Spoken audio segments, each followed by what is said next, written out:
Gay Media Group.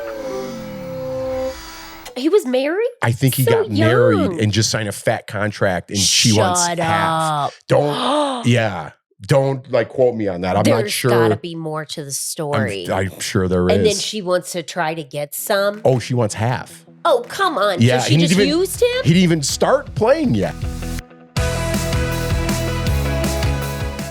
Hey guys, episode 170. It's actually Sunday evening, and I hope y'all have had a wonderful Labor Day. Y'all are listening to this Monday. We just got home from the Cubs game. It was actually a really good game. Yeah. I'm not really a baseball person. I always go and do the baseball stuff with you whenever you feel like going.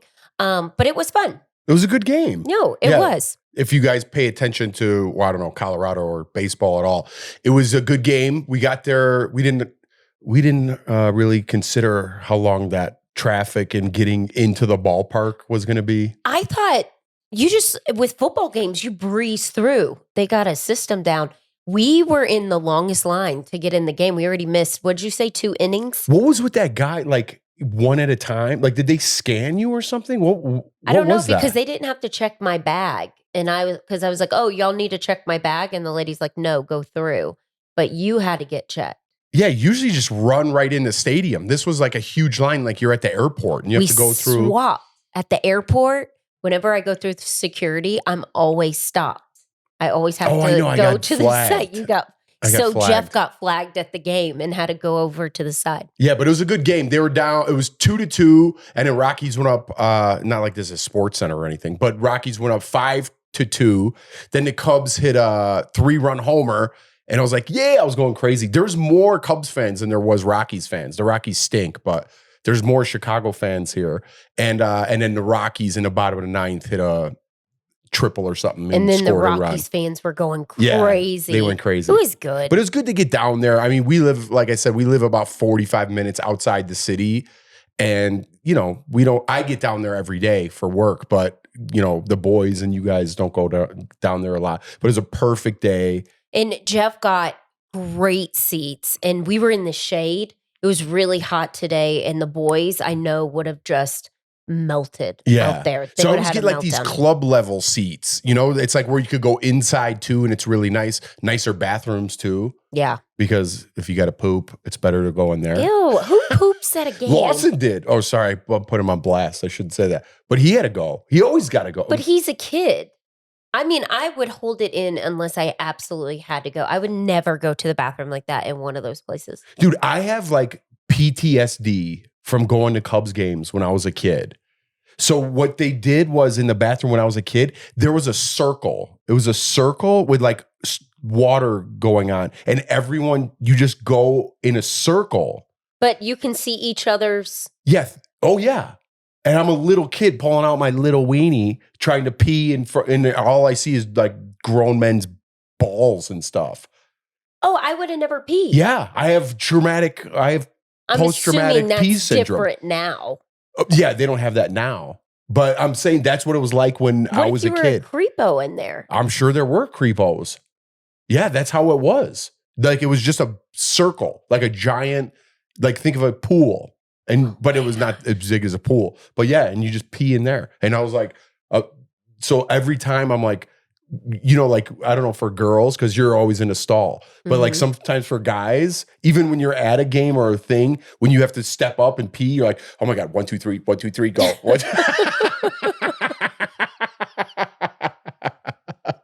But it's from that Cubs game when I was a kid. I'm like, everybody's looking at my wiener. Oh my gosh. I get stage fright on it just in a... By yourself? Yes, in a stall. Like if there's other people around, I'm like, oh my gosh, I can't pee. And I have to like plug my ears. You know what? This is for all the people that go into bathrooms and just let it rip. They're just like, they sit down and they're just like, they don't care if anybody's in there. Hats off to you guys, because I can't do that. I like wait. I like look under if I have to take a poop and make sure nobody's there. Oh, like, you know what I'm talking about? People just go in there like, hey, what's going on, man? You having a good weekend? I'm like, yeah, cool. Like at work or something. And they just go in there and just like, I'm like, dude, I'm still in here. I was when we were just at the airport, somebody left their cell phone and No, go. that's not a raw egg. That's a hard-boiled egg. Yes, you could have it. Sorry, our son came down. And what were you saying? Okay, left their cell phone. And then I was going in, and then she came running back and was like, do you have my cell phone? I was like, well, yeah, it's right here. And then just like handed it off. You just slide it under? I just slid it under. I was like, because I would have freaked out too. Because I mean, if you don't have your cell phone and you land in a city, how are you getting in contact with somebody? Oh, that's gross. Yeah. Yeah, we're getting off to a gross start. I know, it's so nasty. I don't know how we got on this. But anyways, it was a good day.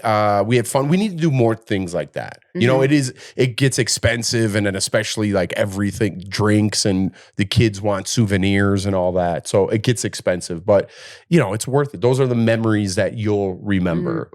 Yeah. And the kids, they liked it. And then this weekend, it's just been very chill. All the dads, you know, in my cul-de-sac yesterday, I feel like every single one of you were like the happiest I've ever seen you guys. You never post on social media. You posted about College GameDay. Oh, I think every husband, male, dad, grandpa, that's all everybody talked about yesterday. I was like, since when did this get so big? I love College GameDay. I love it. You were in the best mood yesterday. As soon as I woke up and came downstairs, you already had it on the live. Oh yeah. What is that called? Is it called something? College GameDay? Oh yeah. Oh, that's what it's called? Yeah, it's called College GameDay. Oh, it's called College GameDay. With the guy that has a podcast that's loud. Yeah, Pat McAfee. Yes. So he just joined, and then the guy who was there from the beginning, Lee Corso. It was his last episode. So if you guys don't know what Lee Corso is, if you don't know what College GameDay is, it's just a show on football season started yesterday, college football officially, and there was a big game, and they go to the biggest games wherever the biggest game is. So Ohio State played Texas, and Peyton Manning and Eli Manning's nephew is the quarterback at Texas now. So they were in Ohio State. That's where they played. Okay. So they did College GameDay there. But if there's big games, they'll go to that school, you know? And they just do a live show, and it's like all ex-NFL guys or college football guys. I don't think there's any, Kirk Herbstreit. I don't know. There's actors. They bring actors. And then they bring one person in. Only reason I know this is because I see little clips on Instagram. Because I like when they bring like the young kids that are in their 20s and they have a chance to win $250,000. They just have to kick a ball and hit it through the field goal. And that's like my favorite. And if they make it and everybody's cheering for them, I always get teary-eyed. I don't know. It's just such an exciting, I don't know. I just love it. I love football. I do like college football better than I like NFL football. I do too. I don't know why. Why is that? Because I don't know. They're trying. They're all trying to make it to the next level. But I feel like the fans and people are more involved because they went to that school and everybody's supporting. And they hold twice as many people as a NFL stadium. Oh, they do? Yeah. Like the Big House in Michigan, it holds over 100,000 people. Holy cow. So it's got to be rowdy, like, you know, going to a game there. Imagine playing there and like scoring a touchdown. That's got to be sick, you know? You got to get chills. I remember when I talked to Reggie from Marriage Boot Camp. Yeah. I mean, I talked to a lot of people who played college football, but he went to Miami. And the only reason I said that because the Notre Dame Miami game's about to start right here. Oh, we have it. And he went to Miami, you know, and it's a huge school. Okay. And I remember when we were talking on Marriage Boot Camp, he's like, dude, waiting in that tunnel and about to run on the field. He's like, the ground shakes. He's like, that's how crazy it is. And then you run on that field. He's like, I'm getting the chills just talking about it because I never got to experience that. I played Division III football, but imagine like just going out in front of all those people and he's like cheering. That energy, and you run onto the field like you feel like you could run through a brick wall. They get depressed, the ones that play in college, and you get that excitement, and then you don't make it in the NFL, and then you got to go work a regular job. Do you think some have a really hard time with that transition because that's the goal, right? I think it's a big deal. I think even with pros when they stop, because I mean they're young kids. You know what I mean? They start when they're 20, or you know, average, and they're kind of done at like their 30s, depending on which position or what sport you're playing.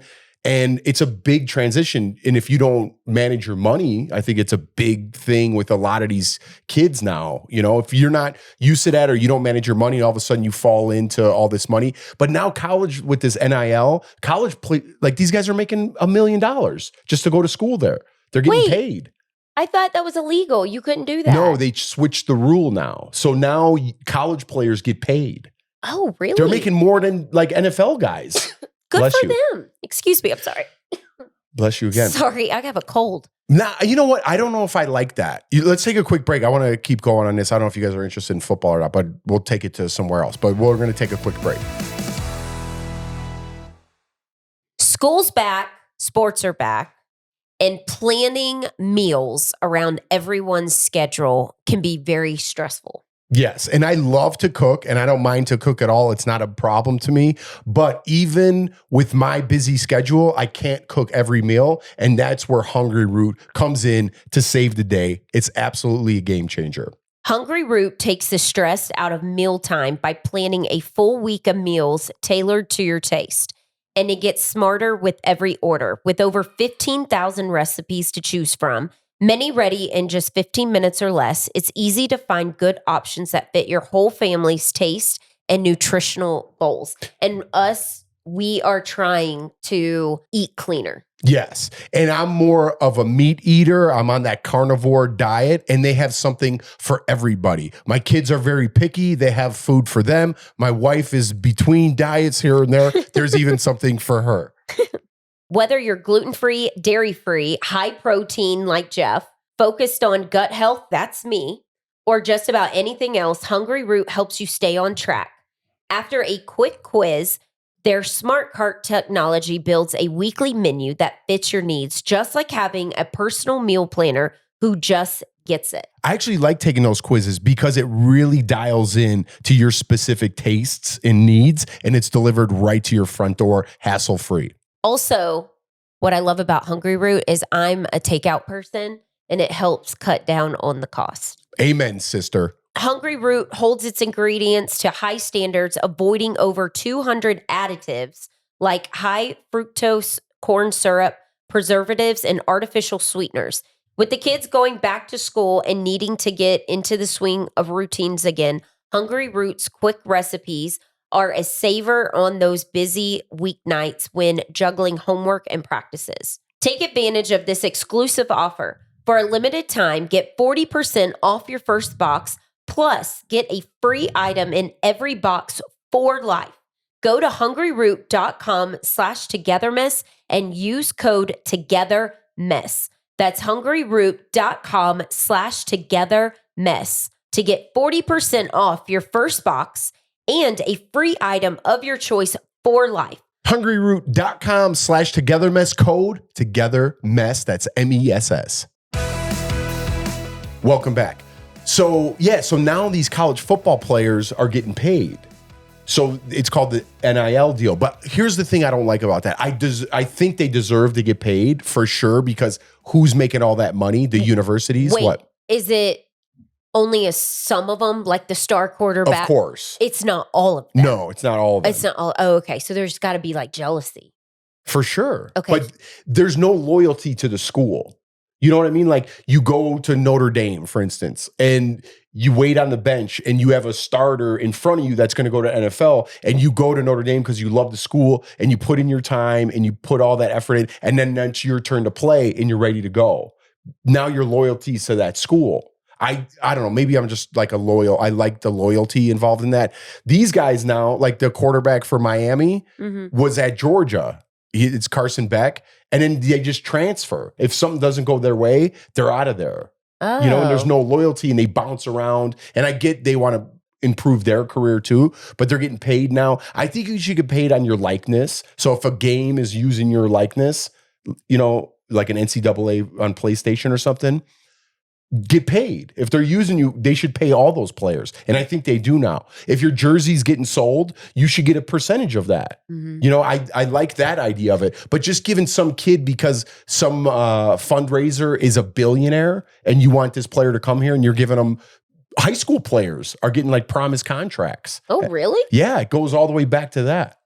Travis Hunter, he played at CU Boulder, and Lawson loves him. And I could not find his jersey anywhere, the Boulder jersey. And then now he's with who? The Jacksonville Jaguars. The Jaguars. So when Lawson and I were at Myrtle Beach, we went in this sports store.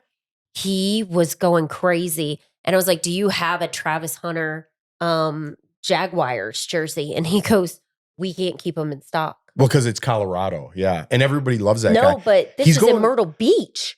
Oh, really? The guy goes, we can't keep him in stock. Because he's such a likable guy. Yeah, Lawson loves him. Yeah, I like that. But he's such a likable guy. And we did end up getting him a jersey, so I'm glad he got that. But one of my friends, I don't know if you're gonna call him out. I always talk about my good buddy Tony on this podcast. But he goes, does Lawson want not Travis Hunter, what's the cheetah? What's his name? Why can't I think of his name right now? From the Miami Dolphins. Lawson has his jersey. Tyreek Hill. Yeah, I can't believe I can't remember that. Yeah, so Tyreek Hill, he goes, hey, does Lawson want whatever their color is, that aqua? He goes, does he want a Tyreek Hill jersey? And he goes, I'm sorry, I don't mean to keep saying people's names, but he goes, my kid doesn't want it anymore. I'm like, why not? He goes, he's not happy with his life choices. So he was giving away his jersey, but Lawson has it. But I get you want your kid to look up to a role model. You know what I mean? And Travis Hunter's that guy. He's just a likable guy. I think he's going through a divorce right now. Travis Hunter? Yeah. Yeah. I thought he was married? I think he got married and just signed a fat contract, and she wants half. Don't like quote me on that. I'm not sure. There's got to be more to the story. I'm sure there is. And then she wants to try to get some. Oh, she wants half. Oh, come on. Yeah, so she just used him? He didn't even start playing yet, but he was getting paid in college. Like he's probably already a millionaire. Not right. Surely there's somebody can do something. And he didn't sign a prenup. No. I don't know. Listen, I don't know the details, so don't quote me on that, but I've seen things. Sign the prenups, I know. people. I know. Yeah. Would you make me sign one if when I met you? Yeah, I didn't sign a prenup. You're giving me half. You can have half. I don't care. No, I'm joking. No. Do you I think it's so dumb if you have all that much money or potential to make a lot of money. You have to. You got to protect yourself. I can't even imagine what Taylor Swift and Travis Kelce's attorneys are going through. It's probably 100 pages because She's got more money than him. I know, but I would be protecting myself all over because sometimes. Yeah, but they're probably like, listen, if you want to put it in paper, we can. Like, you take yours and I'll take mine. If you got that much money, I would be like, I don't want any of your money. That's not why I'm here, you know? But if you have potential to make money like these guys and you met somebody, I'd be like, I love you. I don't ever want to do this, but I got to protect myself because I'm going to sign this fat contract and you could blow out your knee and not have anything for the rest of your life. So you got to protect yourself. I get that it's kind of a turnoff to have that conversation. I had someone one time that I knew that got offended because someone before they got married was like, hey, listen, you got to sign a prenup. And they were like, I am not signing anything. But in my head, I was like, it's not really a big deal. I would just be like, sure, no problem. Yeah, I would too. Like if you were like, love, you got to sign something. Even now, if you were like, hey, you got to sign something, even though it's later on, even though we've been married, I don't even know if you can you do prenups after you're married? Probably not because it's a prenup. Oh yeah, before nuptial. But there's got to be something. I'm sure you could. I'm sure you could. Because what if you didn't have money when you got married, and then let's say you sold a company or something, I don't know. That's a good question. And then you come into money, and the person was with you the whole time, and you're like, listen, and that person cheated or something, and you're like, I'm not giving you. Oh yeah. And I feel like that's like when it gets ugly. But I read something. I don't know who it was. It was something crazy. Like they had to pay the wife $200,000. No. Who was it? It was like Kevin Costner when he was going through his, like something that it was ridiculous. Yeah, we talked about that in the show. She didn't get that money though. Because he had attorneys. Yeah, she ended up, she went she went for too much. Like he was going to pay her, and then I guess her attorney, I forgot all the details, but we talked about it on Daily Blast Live, and she really went for it. And it was way too much, and the judge is like, absolutely not. Divorce attorneys probably love it. Oh, for sure. Well, yeah, They're why like, don't big they? payday for me. Yeah, because they get a big chunk of it, you know? I never understood what if the wife never worked and you get divorced? Who pays for it? Who pays for the wife's attorney? So you have to double pay? Well, if it's a big, like, the guy probably did it for free for Kevin Just Costner. for the exposure? Because she didn't work. Because he knows he's getting a big payday. So he's like, listen, you don't have to pay me anything up front. And I don't think you do pay lawyers up front. No, I think you have to pay them monthly, or they send you a bill. But I have friends that have gone through it, and it's not cheap. If I were the lawyer for that woman suing Kevin Costner or whatever, trying to get that money, I'd be like, I'll do it for free. But my percent, I'm getting 15% or 20% or whatever they make, you know, on the back end because it's so big. Yeah. So they're probably like, I'm going to do this pro bono and I'll just take my percentage on the back end. Yeah. Protect yourself, people. Also, hang on, switching gears. Did you see that? Because we were talking about sports. I'm going back to this. You know all the foul balls that come flying? Yeah. I can't stand when somebody is like a couple seats over and they try to reach over and grab the ball. And I'm like, it's not in your area. Like, go away, buddy. Quit trying to take the ball. And there was a kid that this tennis player, I think it was a Polish tennis player, was giving him his hat. A grown man, it's all over the internet, grabbed the hat and then handed it over to his wife. And the kid was crying. Oh, no. But the tennis player did a post like, hey, help me find this kid, and like gave him another hat and signed it. But then this guy was the CEO of a company. I was like, who are you to do that to a kid? And your wife grabbing the hat and put it in before. If you did that to me, I would smack you and be like, give that kid that hat, which she would never do that. No, but I could see like going for a foul ball because it's kind of instinct, like you want to catch it. You know, so I would, if my kids weren't there, like say me and you went to a game, I would definitely go for the foul ball. But you don't reach a couple aisles. Oh, no, I would definitely reach. No, don't be that guy. I would give the ball to that kid, but I would want to catch it myself. I would give the ball away. It's not about the ball. It's about the instinct. And you're like, oh my God, it's coming. I'm going to get it, you know? Yeah. So I'd get it. Even if I just grabbed it over a kid's head, I'd get the ball and then I'd give it to the kid. I just feel like you always give it to a kid because they're so happy to be at the games and they get so excited. Oh, yeah. And like something so small like that makes their whole world. And then you're a jerk and you just grab the hat. Well, that's like a scumbag. Selfish, but that just shows what type of person you are. Absolutely. Yeah. It's like my famous line. When I see like a dickhead like that, I'm like, that dude definitely doesn't return his shopping carts. No. You know what I mean? And that sums up who you are. If you don't return your shopping carts, out there, you're a bad, bad person. It sums up your whole life. You're not my friend. You never will be. Stay away from my kids. I was walking out of the grocery store the other day and she was so old, lady was parked beside me and she was on the passenger side getting something out. She was just reading this little paper and then she put it in her bag and it was so slow and I didn't want to scare her. Because I was just standing there by my trunk of the car, like waiting. I mean, I was almost said something like, hey, I'm like right around you. And then she turned around and goes, oh, so sorry. And I go, I didn't want to scare you. Because she was all like hunched over and she was so cute. And then she goes, thank you for not doing that. And then she goes, have a good day. And just walked off. And she was like the cutest little old lady. Oh, I always have good intentions, but I don't follow through a lot of the times. You have a good heart. I know, but I see like when, I don't know, I just want to help people. You know, and in my head, I'm like, oh, should I help that guy? But then I don't want to make him feel like, I don't know, just today, some old guy was walking down the stairs when we were leaving and his daughter was behind him and he had a cane and he was holding on. And I almost stopped and be like, dude, you want to grab my shoulder? We'll walk down the stairs together. That was in my head.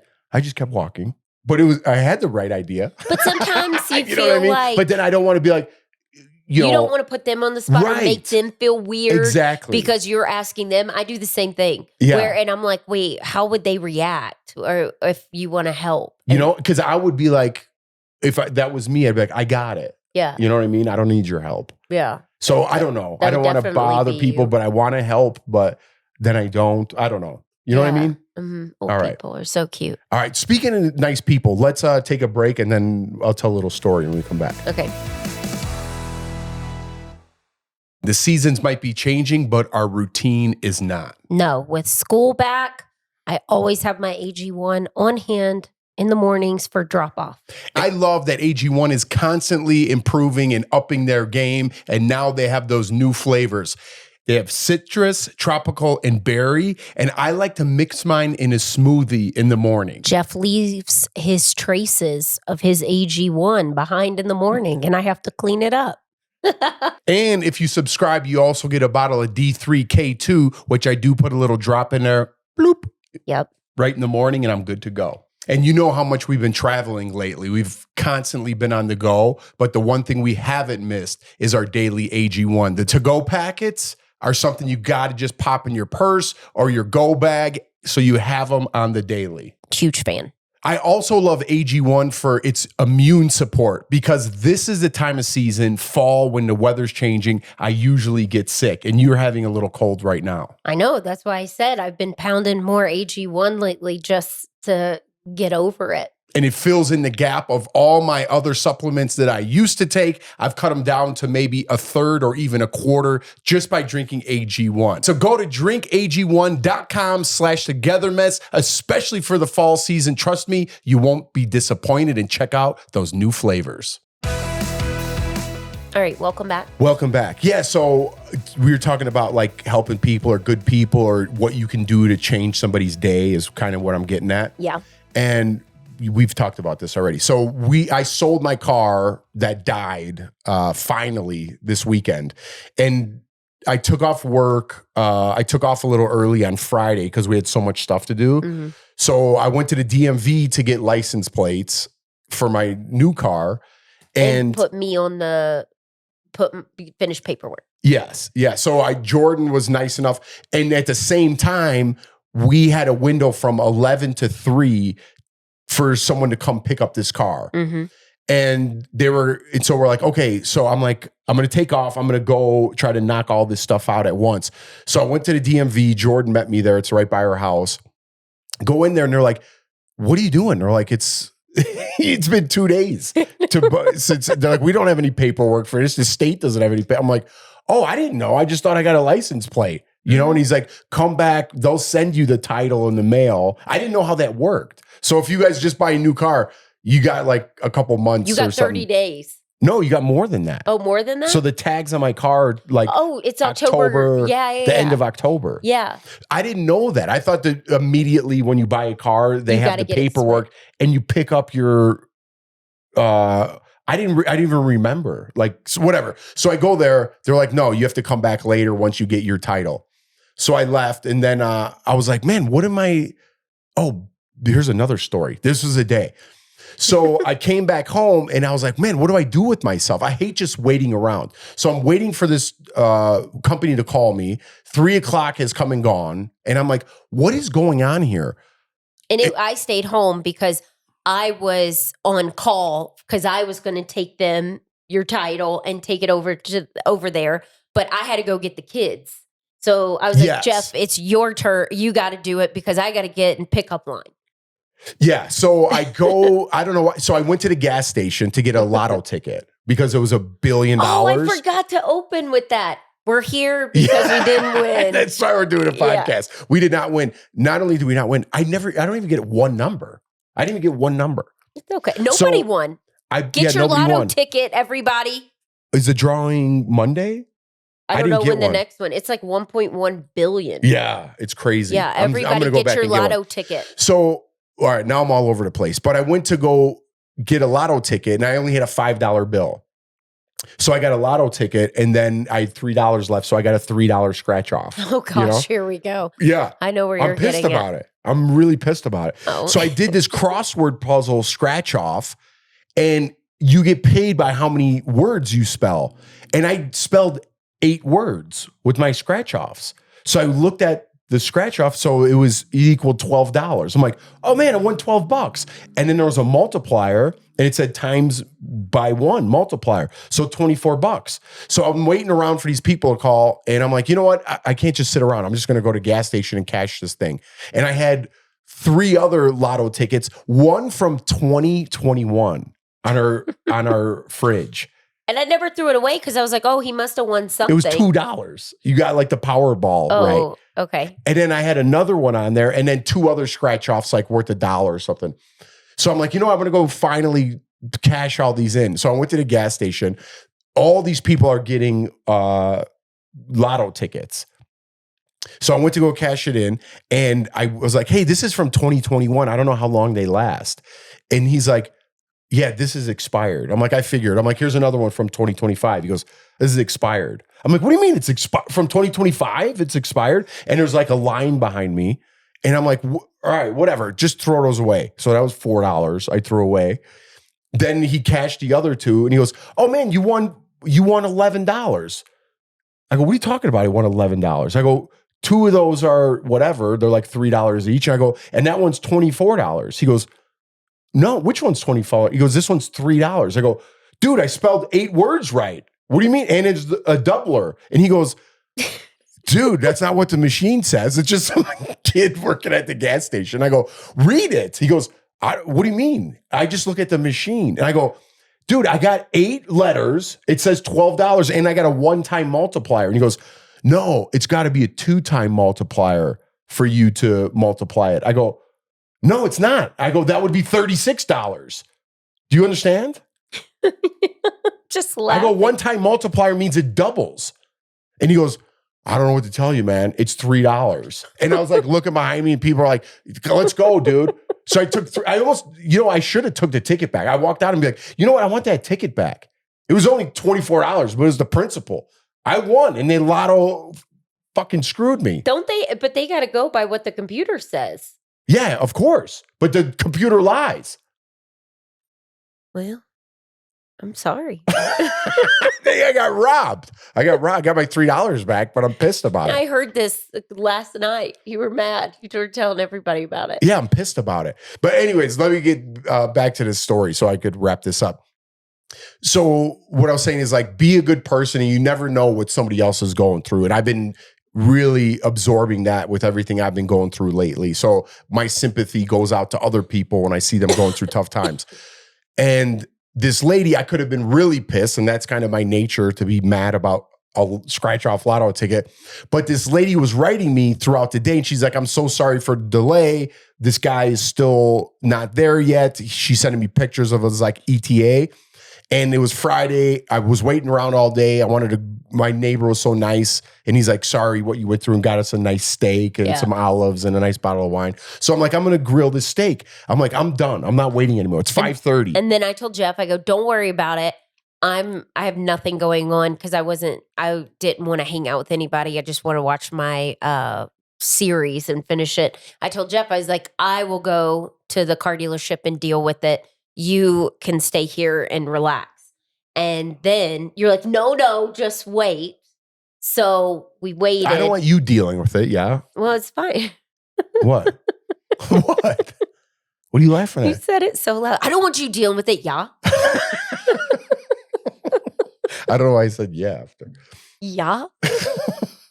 But the point is, let me get you, how long is this thing going on? We could have been mad. Yeah, I could have been pissed and be like, dude, what are you doing? Like, what's going on over there with your company? And it's not her company. She's just the middle person. So you wrote something So nice. I wrote, listen, I go, no problem. I go, try to have a better day. It's Friday. I go, I'll deal with this tomorrow. And you try to have a better day. And she wrote me back. She goes, I could read what she said, but it was just very sweet. And she goes, I've had the worst day and you're the best person and the only person that like was kind to me. And she's like, thank you so much for being kind. She goes, you were my first priority tomorrow and I'm going to get you handled. And I was like, and it kind of hit me. I wasn't looking for that response. And I was like, it's just how you handle a situation. You could be very nice and empathetic and everybody's going through something and she was having a really bad day, which I didn't know about. And I was having a long day. And it just, if you just kill people with kindness, it gets you so much further. So first thing in the morning, she's like, "Hi, I'm so happy. You are my first priority today." And she got me set up right away. So I had to drive over there right first thing in the morning. And there was some, I know, he was so cute. What you told me. yeah, some Spanish speaking guy was there. And I'm like, "Hey, what's up, buddy?" Because you get a text message. I'm like, "Are you Jose?" He's like, "See." And he had his kid in the car. He had this little like tow truck. It must have been his own company. I'm like, "So what do I do? Do I give you the title?" He's like, "Jeff?" I'm like, "Yeah." I'm like, "I'm Jeff." I'm like, "What do I do? Do I give you the title?" And he's like, "Jeff? Sí." And I was like, "Uno momento, por favor." And I went inside. I'm like, "Hey, does anybody speak Spanish?" Because I'm giving over the title to my car. I want to make sure it's all good, you know? So some young kid came out and he spoke Spanish and he was a mechanic. And I'm like, "Hey, buddy, I'm so sorry to bother you. I just want to make sure I'm doing everything right." And he gets what he needs, you know? So when I went out there and the kid's like, "Hey, this guy's like," in Spanish, he's like, "Is everything okay? What does he need to do?" He's like, "Title?"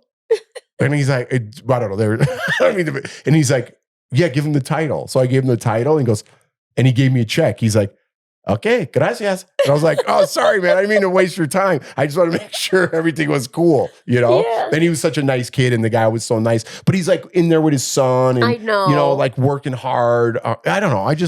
I have a different look at life now. When you know, you've it's just always like, been kind. I know, but I just appreciate You're more people sentimental and about kindness. You know what I mean? It just I don't know. It just gets you so much further. There's no need for it. Yeah, there's no need to get pissed. And I'm talking to myself, you know, and I get so upset and nobody deserved me losing my temper, you know, like just be kind to somebody. And it really changes somebody's whole day and it makes them smile. Because that you know? person could be on the edge. Yeah. And you do one thing and it set them over the edge and it not be good. Yeah.